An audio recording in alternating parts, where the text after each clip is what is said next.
It started in 1981 with a movement that changed what was possible for families forever.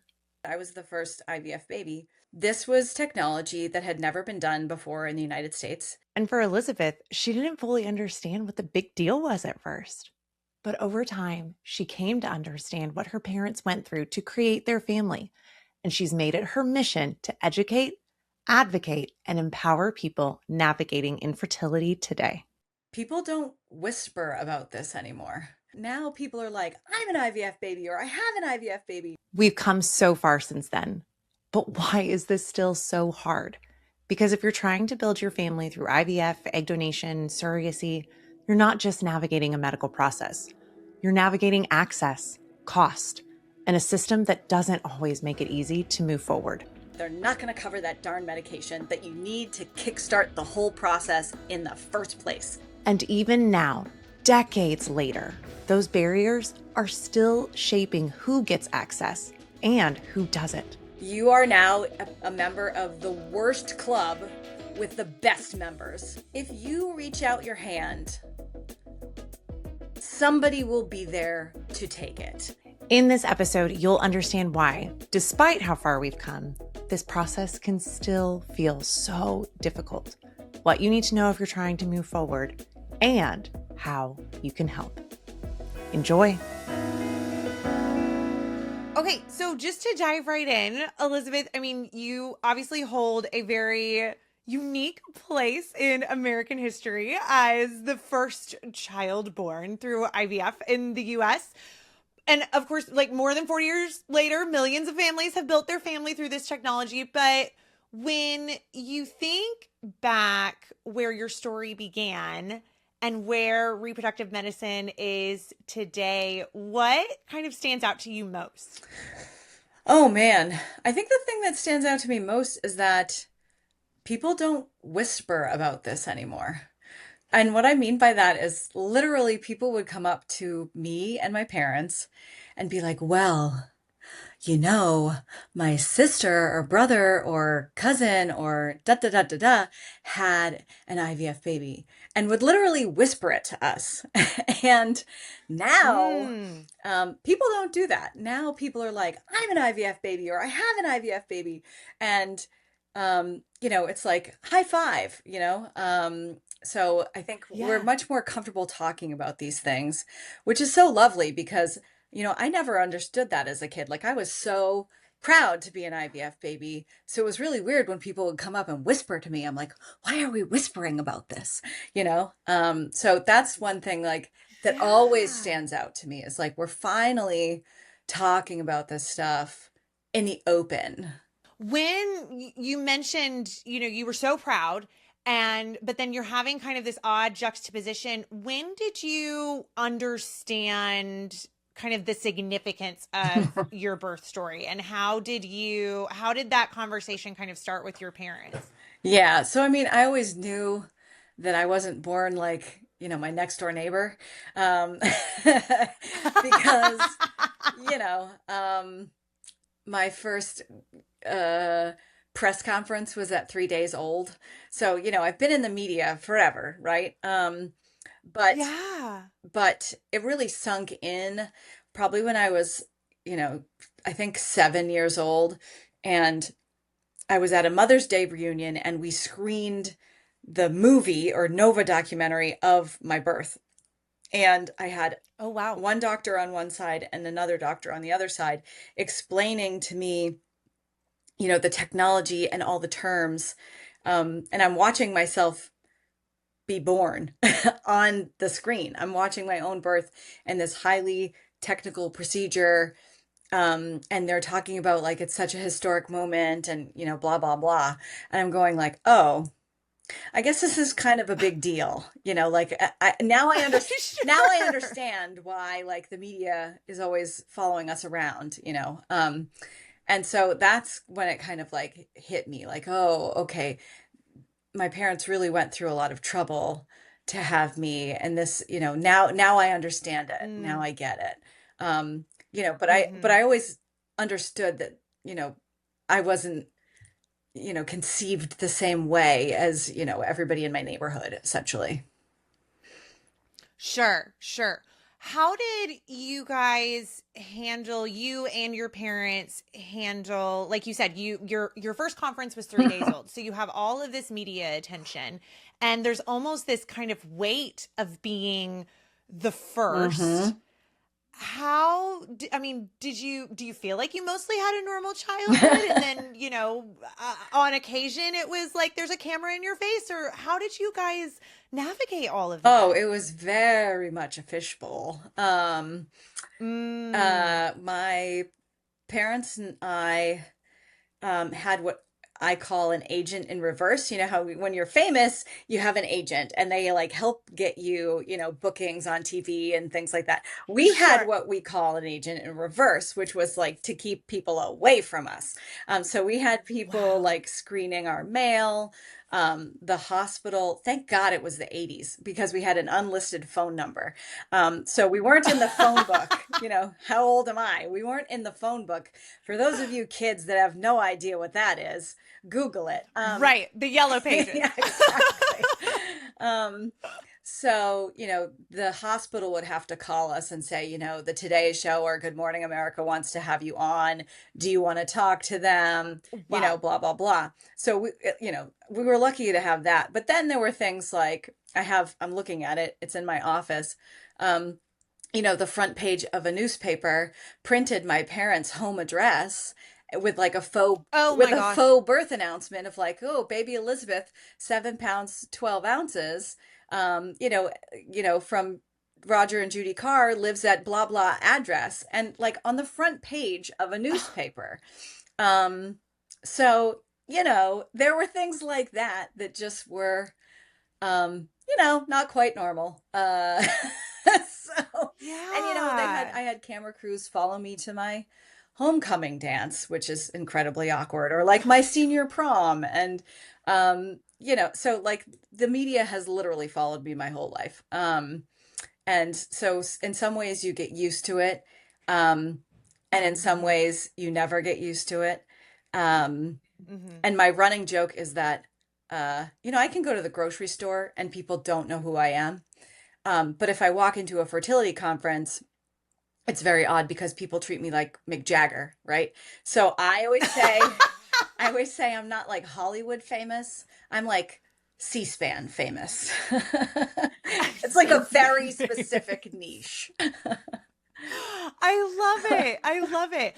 But I think it's so, I mean, it's so interesting that you said it, it's wonderful that it's evolved from people coming up and whispering to you about this, but then also there's this juxtaposition of the media's in your face and following all of these, moments in your Hmm. life and printing, just personal information and all of that.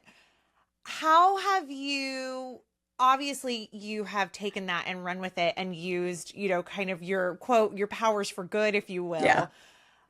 How did that evolve for you? And I mean, I guess my second part of that question is, obviously your parents had gone through so much to have you. How were they navigating something that was so wonderful but now is being taken as kind of this, like you said, it's a fishbowl. We're looking at this kind of, I don't want to say science project, but it almost feels like Yeah. it was like that sort Yeah. of that type of quality to it. Yeah. Well, on the one hand, my parents did something very smart, and I like to tell this story because it makes me kind of proud. When I was the day I was born, the hospital had blocked off an entire wing of the hospital for my mother, and there were armed guards outside her door, and there were secret code Oh my words gosh. and special badges, and like this was a whole circus. And there were like protesters outside the hospital. I mean, this was really like a big production. Um, Wow. and the a telegram arrived with a dozen long stem roses from the National Enquirer. And the National Enquirer telegram said, something to the effect of, like, we want the rights to your daughter's story until she's 18. And, they were willing to pay for it. And my Mm. parents being my parents, kept the roses and just sent a telegram back saying, thank you so much for the roses. Which basically is like a passive aggressive New England way of saying, please go the heck away, right? And Yeah. so they made a very conscious decision that from early on, they would only do things that felt educational. So we did occasionally Mhm. do like traditional media, like Today, Good Morning America, because we knew that would reach the masses and they wanted people to know that this technology existed and that it could help people Mhm. build families. But by and large, Yeah. everything that we did was educational in nature. So we didn't do, the Jerry Springers and the Maury Poviches and things like that. Um, Sure. and I have kind of carried that same idea forward into my advocacy work. And I very much am Mhm. careful about, the media platforms that I participate with, and how I use my voice, to educate the public. But I also understand why the media followed me because this was technology that had never been done before in the United States. And quite frankly, nobody knew how I was going to come out. And there is a certain level of pressure there that, if I had come out with four fingers on one of my hands, um, IVF might have been 10 years delayed in this country. They weren't Mhm. sure if IVF was going to have any long-term health effects on my own health. Spoiler alert, I had no problems getting pregnant with my son and I had no infertility. I have, other than the fact that I'm 5 feet tall, I have absolutely nothing wrong with me. Um, well, I mean, jury's out on if I'm normal or not. But they really had no, Normal's that's relative. that's an aside, um, they really had no idea. So I understand why they, every single milestone wanted to kind of check back in and say, look, okay, she's still healthy, she's still thriving, she's still, plugging Mhm. along. So as annoying as it could be at sometimes, I also understood, why it was important, right? That people needed to see Mhm. my face. That's beautiful that your parents were so conscientious of not only is this our story as parents, but your story. And I think that's really wonderful that you are aware of the good that can come from you using your voice, and you were aware of that so early on. You mentioned at delivery day, your parents, again, like you said, it's a whole circus, but that there were Mm, protesters. hmm. What, obviously, the protesting I know didn't stop. No. How how did you guys navigate that? Or maybe that what you didn't have to Yeah. navigate it, but your parents did. Yeah. Like I said, the hospital took very good care of my parents and had Yeah. every precaution, armed guards, code words, secret badges, you name it. People escorting them to and from the hospital when they finally had to leave, go back to Massachusetts because, I was born in Virginia. My parents are from Massachusetts. IVF was illegal in Massachusetts at the time, so they were flying back and forth in order to access care, which is always a part of the Wow. story that I think people forget. Um, and, when they arrived back home at their house in Massachusetts, we lived on a cul-de-sac. The entire cul-de-sac was filled with media trucks, which was entirely overwhelming to our neighbors. And they used my mother's cousin, who happened to be a lawyer, as the family representative to just say, like, hey, folks, we gave you the statement. You got your photos. Now Mhm. this couple just wants to, like try and enjoy their baby and like maybe get some sleep.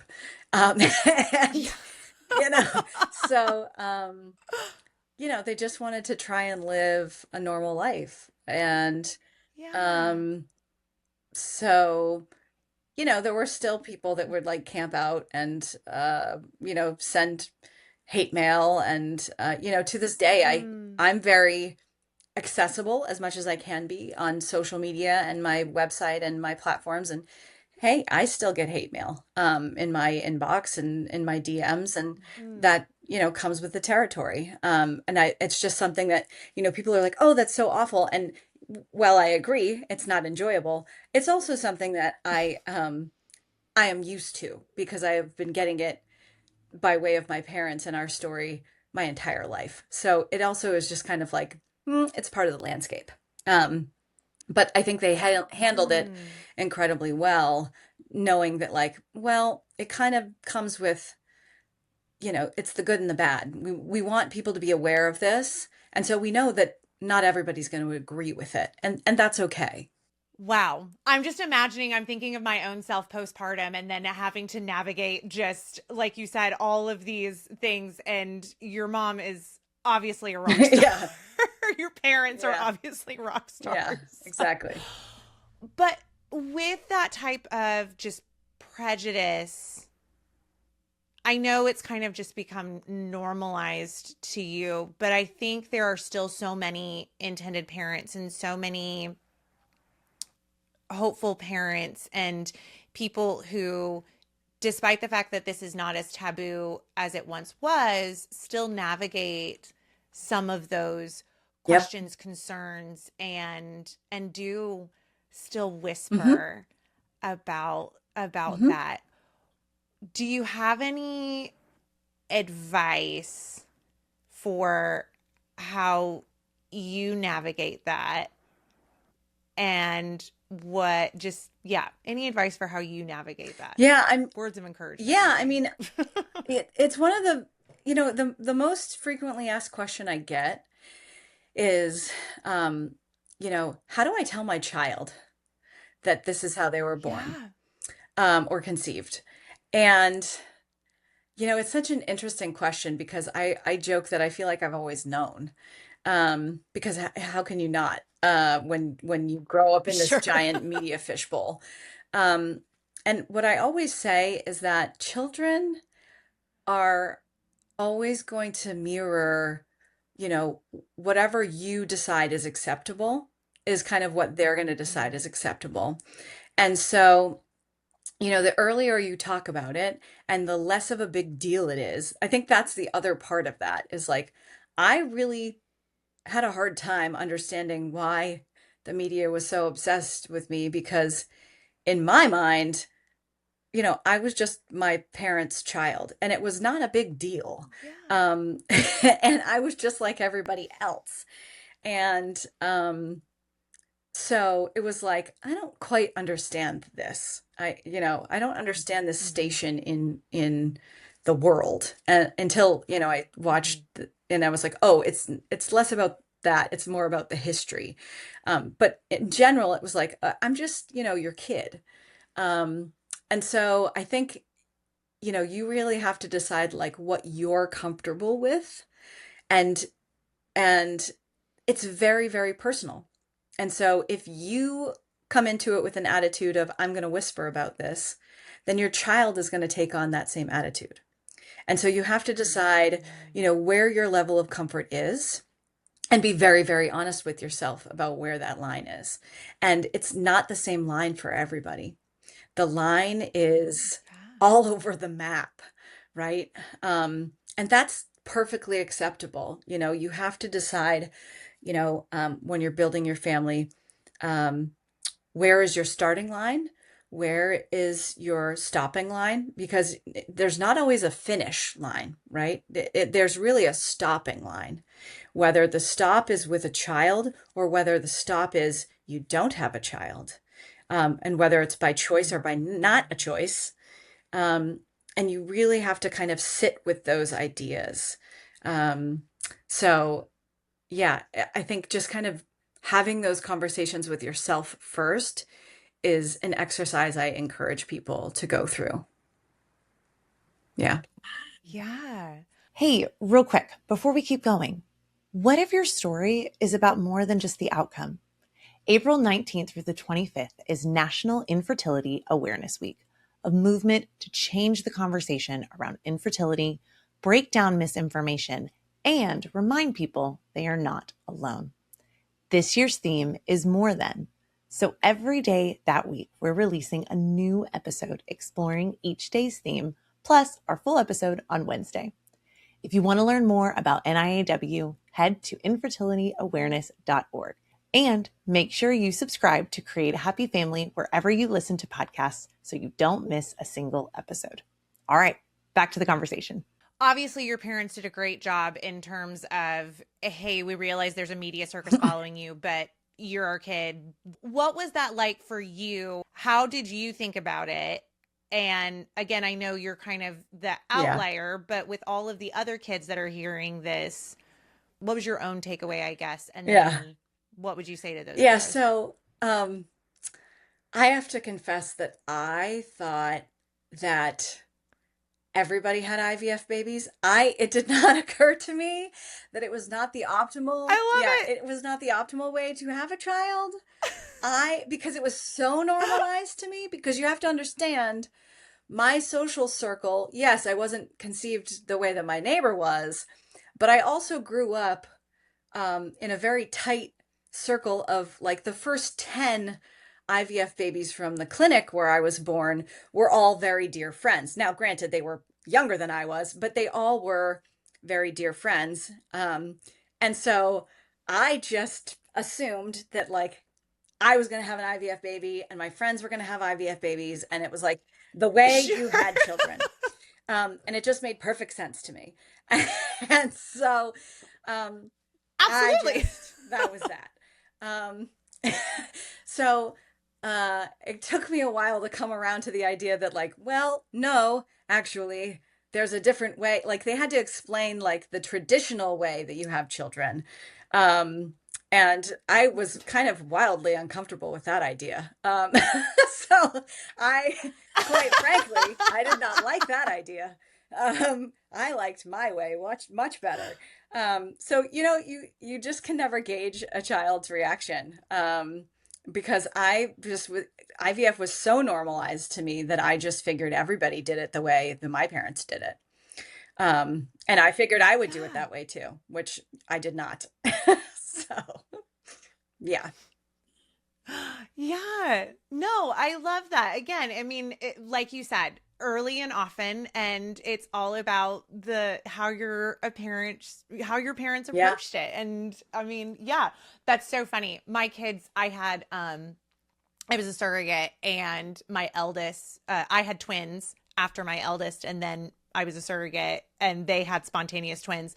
And so my eldest, instead of asking anybody who was pregnant if they were a boy or Hmm. a girl, she always asked if it was one or Mm. two because she just assumed everybody would See? always have Exactly. You go yeah. with what you know, is what is my motto. You go with what You you go know. with what you know. Yeah. Absolutely.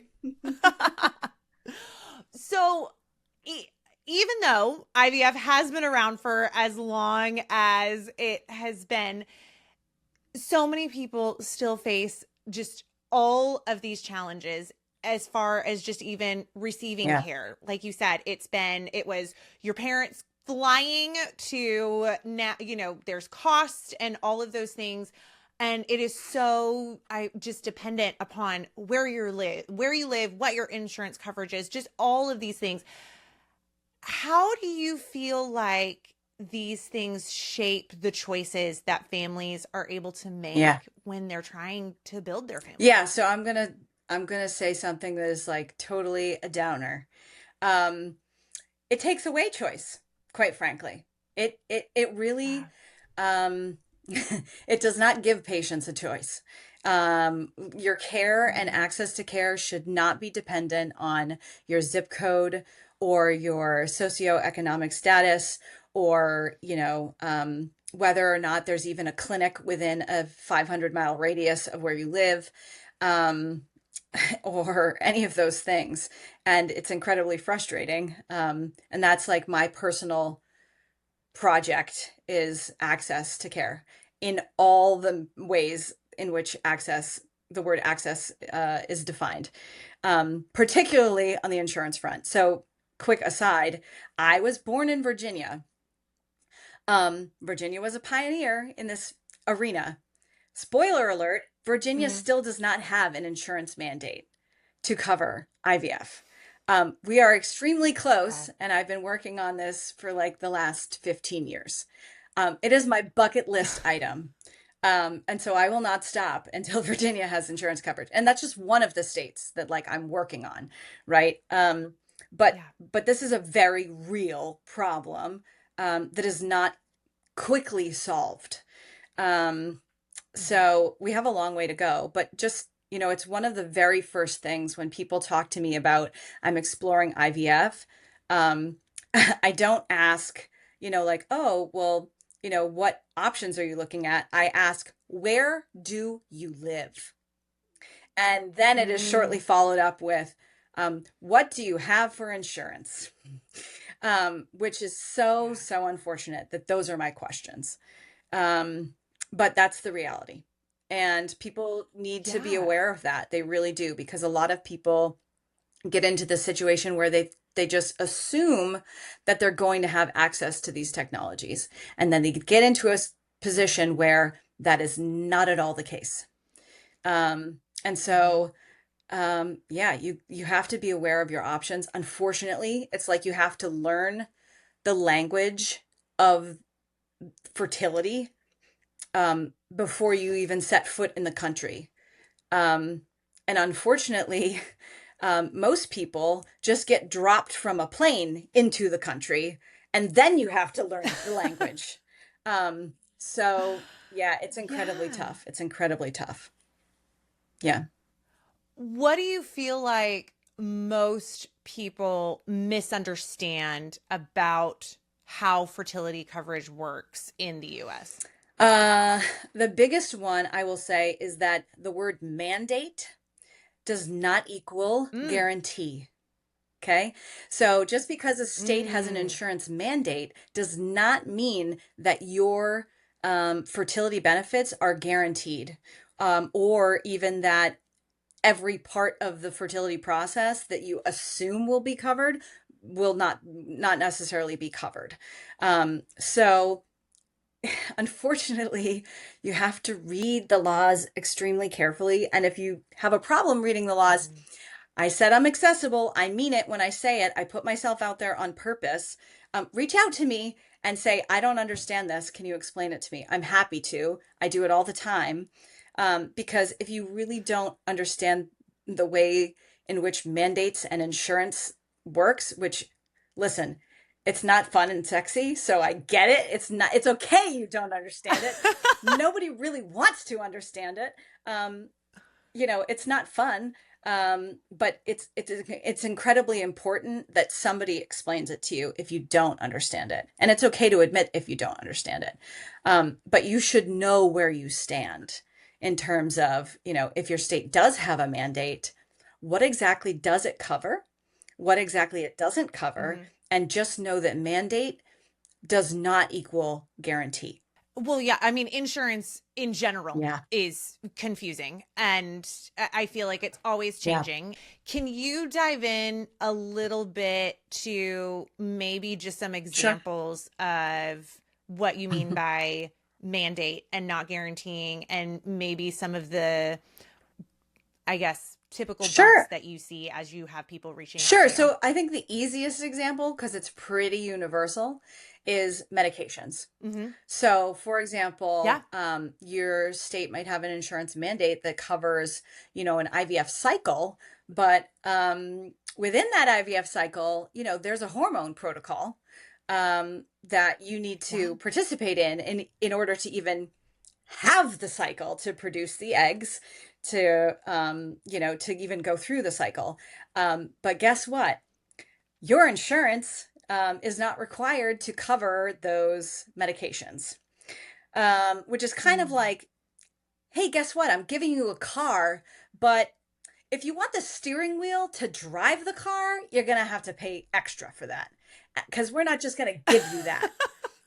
So it doesn't quite make sense, but that's 9 times out of 10. That's what happens, right? Is like, so you might have Mhm. your insurance cover the whole cycle of IVF, like the transfer the transfer procedure, the retrieval, things in the lab, various tests, but they're not going to cover that darn medication that you need to kickstart the whole process in the first place, which makes absolutely no sense, Mhm. but is very, very common. So that's like a very typical one that often takes people by surprise. And Mhm. it's, not cheap. Some of the medications, it's several $1,000s, right? Out of your pocket, 9 times out of 10. So those are just things to be aware of, and that's a pretty typical one. Why do you think this is something that is such a hurdle with the science having been around for as long as it has been to now where infertility just is, it seems like it's just not seen as a medical necessity. If I had the answer to that, I could probably also solve world peace. I really, it is a question I wrestle with every day. Yeah. I, it is a very complex process. And I Mhm. think, I'm not quite sure why there are so many hurdles with coverage and access with fertility in general. Nobody questions a doctor when they say this guy or this woman needs a knee replacement and we're recommending this particular very expensive part as the knee. Um, but Mhm. if an REI recommends a specific protocol or whatever for a fertility patient, um, an insurance company or whoever is often very quick to say, well, but have they tried IUI first? Or have they tried, Mm. XYZ?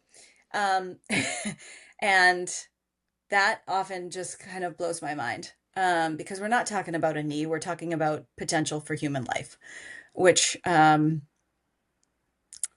just, it's not apples to apples to apples. So Yeah. I don't quite know. I've never quite understood the hurdles that exist because Mhm. in the Nova documentary of my birth that I mentioned earlier, um, an interviewer asked my dad, what do you say to the people who have a problem with how you're creating your family? And my dad said, for me, it's just really simple. How can anyone be mad about us wanting to have a child? Mm. And that's how I feel about it too. How can anybody have a problem with someone wanting to build their family in whatever form Mhm. or shape that takes, whether it's IVF, surrogacy, donor egg, donor sperm, doesn't matter, adoption? How can anybody be mad about somebody else wanting a family? I don't get it. Yeah. I don't get it. What would real progress in fertility access look like to you? Oh, real progress in access. Man, how long do we have? No. um, so real progress with access would mean no more fertility deserts. So clinics readily accessible including in rural areas where there aren't any clinics or REIs. Um, Insurance coverage universally. So I would love a federal insurance law. Um, Note that I didn't say mandate. Um, Mm. uh, and equity when it comes to access, because we know that there are certain populations that are not treated as equitably as other populations within the fertility space. Mhm. LGBTQ population, black and brown people. The Mhm. mortality rate is just, not the same. Um, so, I think we need to level the playing field in those areas. Um, those are the those are the biggies. I think they're big enough. Those are the That biggies. they would take Yeah. it's going to take a while. but to me, that's real progress, right? And they're big, big issues. And we have come a long way. Don't get me wrong. We have come Mm-hmm. quite far, and we do have many, many states with mandates now, many, many more than we have ever had before. And we do have many more clinics than when I was born. There was only one, obviously. So now we have many, and we have networks and, many more options. But um, Yeah. we're still not there. And, uh, I've had a front row seat to watch this field grow up. And in many ways, I feel like IVF in particular is still very much a teenager. We're not an adult yet. We're not an adult. Mm-hmm. What kind of impact do you see when access to fertility care expands? Um, I think a lot more people will have access to technology that will allow them to halt disease within their family line. They will have access to testing that they may not know exists currently. Um, they will have the ability to have a lot more autonomy over their timeline of when they create a family. They will have a lot more control over even something as small as, somebody in the military timing their family building if they're going on deployment, and preserving their fertility if they're going through a cancer treatment. Those things matter. That kind of autonomy over your own body and your own ability to build your family is not a small thing in my world. That is probably the most important thing. I think people that conceive the traditional way, or the good old fashioned way, or the way that I didn't think that, most people had babies. Um, I think people take that for granted. They make a choice that they're going to have a child, and then they have a child. And they chose to do that. And Mm-hmm. for your typical fertility patient, there is so much that is out of their control that to be given back some level of choice and control and autonomy feels huge, feels monumental. Um, so, to me, I think that's just priceless. Yeah. Yeah.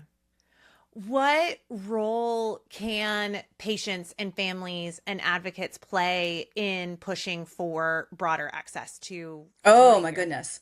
Um, this is great. So I will say the first thing is people always ask me like, well, how can I get involved? How can I help be an advocate? Or like, how do I become an advocate? Number one, go to Yeah. resolve.org and sign up for their advocacy network.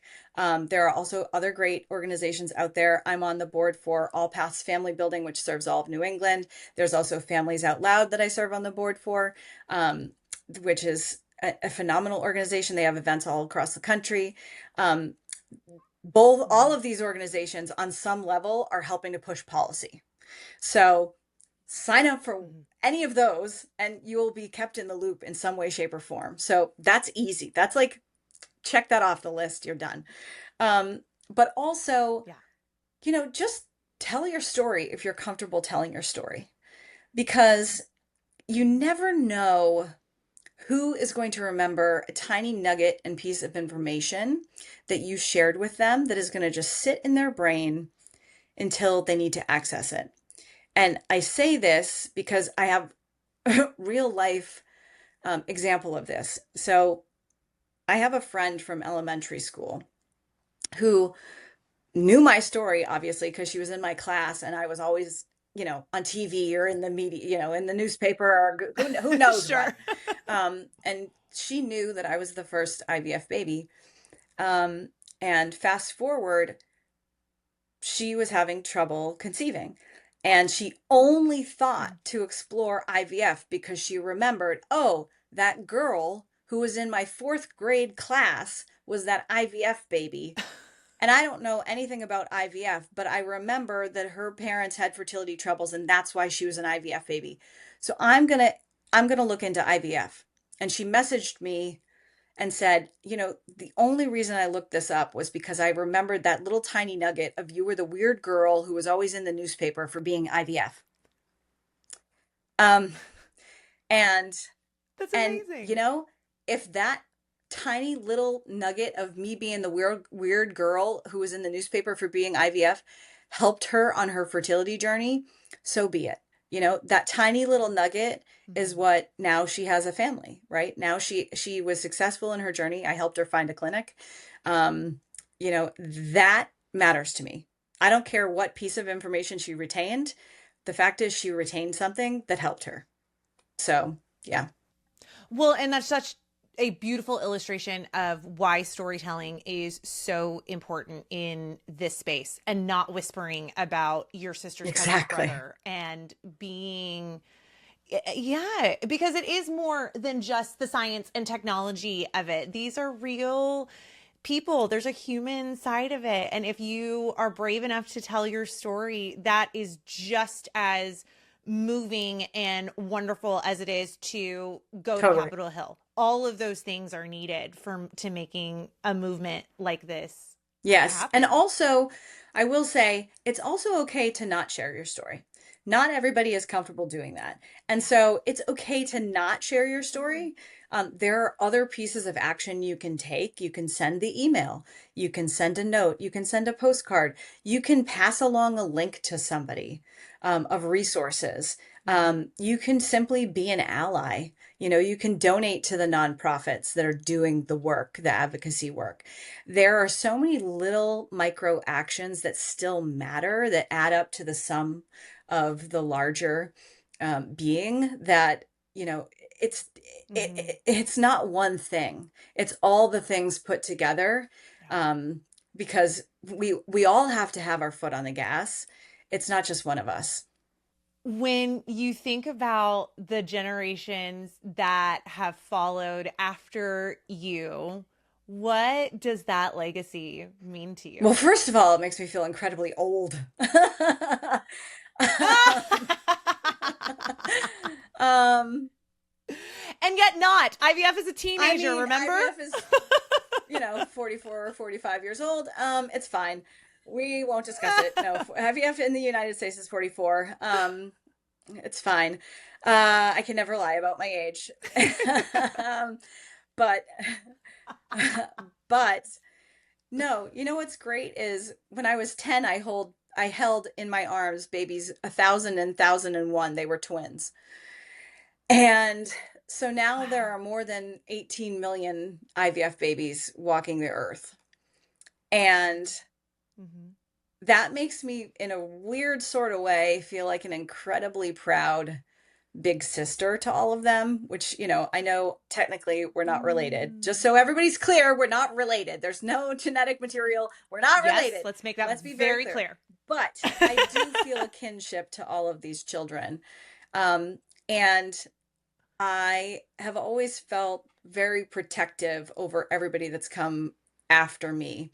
And that's why I fight Mm. so hard. That's why I fight so hard to protect IVF, because I don't want to be the last first of something, especially in the Mm. fertility space. I know there's going to be so much more innovation, and I know that we're not done. And I just know there's going to be some kid that's going to be the next first of the next innovation in this field. And, they're going to be in my place where they're going to be the first of that thing. And I want to protect that. I want to protect them being the first Mm. of whatever that thing is. And so if I can stand, I always picture them all standing behind me, truly. I'm getting emotional because it's really important to me. Um, I always picture them all Mhm. standing behind me. And I want to act like a human shield for these people. If I'm going to take the flack and take the death threats and take the hate mail, um, and fight the policy battles, that's what I'm going to do. I'm going to take all the hits for these kids. Um, because I don't want to get to the end of the line. For someone listening right now that's in the middle of infertility and feeling discouraged and coming up to all of these roadblocks, what would you want them to know? Oh man, I think the most important thing you have to know, and it's so cliche, but I'm going to say it again because you need to hear it all the time. First of all, you're not alone. You have, you are now a member of the worst club with the best members. And I mean that Yes. wholeheartedly. Worst club, best members. But the other thing is, if you reach out your hand, somebody will be there to take it. And, I said this Mm-hmm. earlier and I'm going to say it again.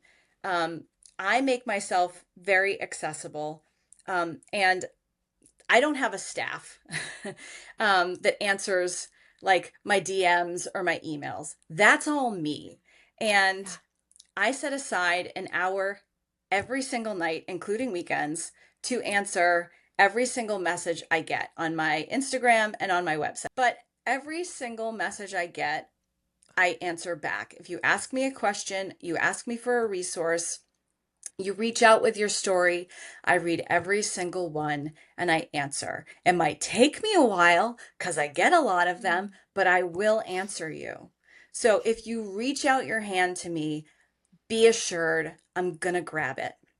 So just know that if you feel like you have nobody else to talk to, I will be there. And that is always my promise to you. Mm. And I have always kept it. I am a person of my word. So do not be afraid if you're still in that stage where you're completely overwhelmed and you're still in that place where you're whispering about this, you can whisper to me. Mm. That's beautiful. When you think about the impact IVF has had Hmm. on families over the past 4 Yep. decades, what gives you the most hope for the future? I think the most hope for the future is that, now the generation of IVF babies like myself are, having their own families and their own children. And, um, there's a whole set of like IVF grandparents. Like my mom is like, an IVF grandma, right? And so now we're seeing this generation, fight the battles and want to protect these technologies, Mhm. um, where we didn't have that before because nobody had experienced these technologies before. And so now we have the support. Now we have a voice. Um, Actually, when I went into college, I went to an all women's college, Simmons. Shout out Simmons. Um, my class had a slogan when we entered, and it was "Find your voice." And I feel like my generation of IVF children has found their voice, and now we're not going to shut up. So we're going to keep fighting. We're going to Yes. keep fighting, and that gives me so much hope. It's not just me out there, with my loud New England brash personality. It's all of us. It's all of us. Well, and it takes a village for Absolutely. anything. But it also it takes that first. And I'm so grateful that you have led this charge and it has obviously made a huge difference, and I am so grateful that you continue to share your story and are willing to take all of the good with all of the ugly. And I mean, truly sharing your story and your wisdom has had such an impact and will continue to have an impact. I know you said you are accessible, where you said Instagram and your Yes. website. Why don't you shout out your handle, and we'll have it in in the show notes too. But for those who do want to reach you, Yeah, so where should my they go? Instagram handle is at ejordan12 and my website is ejordancarr.com. Perfect. And no, her physical address is not on That's right. any of these. You So we'll cannot get there. show up to my house. Please do not do that. Please do not. Please do not.